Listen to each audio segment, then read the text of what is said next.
अगर इतनी प्यारी प्यारी मुस्कान के साथ दिन की शुरुआत हो तो एक माँ को और चाहिए ही क्या। वैसे आज हमारे लिए बहुत ही इम्पोर्टेंट डे है क्योंकि आज वेदा को 1 ईयर की वैक्सीन लगनी है। तो इसलिए हम जल्दी से हॉस्पिटल के लिए रेडी हो गए। सबसे पहले हमने बच्चों को रेडी किया और रेडी होने के बाद रुद्र भी तो अपनी शरारतों में बिज़ी हो गई क्योंकि जब तक शरारत ना करे तो इसकी दिन की शुरुआत तो होती ही नहीं है।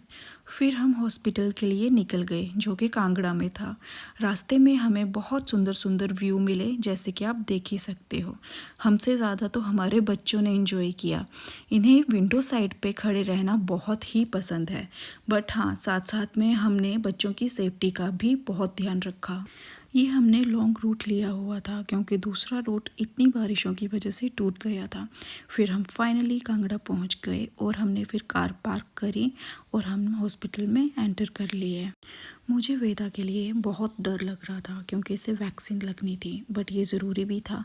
वैसे वेदा काफ़ी स्ट्रॉन्ग है, ये ज़्यादा नहीं रोई। फिर हमने थोड़ी सी शॉपिंग करी। फिर हम कुछ खाने के लिए निकल गए क्योंकि घर से सुबह के निकले हुए थे तो बहुत ज़ोरों की भूख लगी हुई थी।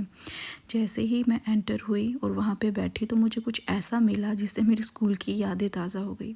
जब हमें क्लास में टीचर पढ़ा रहे होते तो हम लास्ट में बैठ के कॉपी से इसे ड्रॉ करके खेला करते थे। बट फिर मुझे याद आया कि मुझे तो बहुत ज़ोरों की भूख लगी हुई है, तो हमने अपने लिए खाने के लिए ऑर्डर किया। बच्चों के लिए बिना मिर्ची का डोसा ऑर्डर किया। ये सब कुछ बहुत ही टेस्टी था। फिर एंड में मैंने कॉफ़ी पी और हम घर के लिए निकल गए। रास्ते में टनल की कंस्ट्रक्शन चल रही थी और उसमें भगवान शिव की काफ़ी सुंदर ड्राइंग की हुई थी, तो सोचा कैप्चर करना तो बनता है। फिर हम सुंदर व्यू देखते देखते अपने घर के पास की लोकल मार्केट पहुंच गए और हमें घर पहुंचते पहुंचते काफ़ी शाम भी हो गई थी और हम काफ़ी ज़्यादा थक भी चुके थे।